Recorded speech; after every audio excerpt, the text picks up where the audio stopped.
Hey gardening friends, welcome back to my channel. My name's Danny. Today I want to talk to you about Malabar spinach. This is my first season growing this. Not actually a spinach, but it's a relative of the spinach and it likes the heat.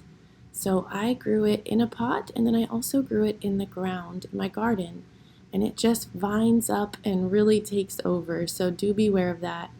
But it is heat tolerant, really hot weather we get here in Louisiana, zone 8A. So super awesome plant for hot places. But guess what? It's still growing inside my house.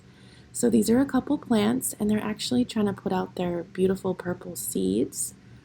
And I have them growing in different pots in my house. I brought them in from outside. Here's the biggest one. It's actually growing up my tomato plant that I brought inside.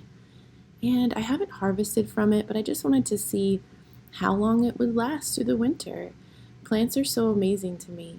So here it is putting out seeds, and it's growing up, and it kind of will strangle your plants too.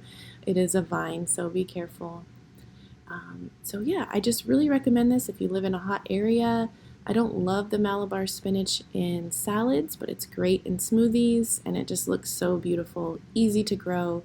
Highly recommend this Malabar spinach. Thanks for watching. Bye.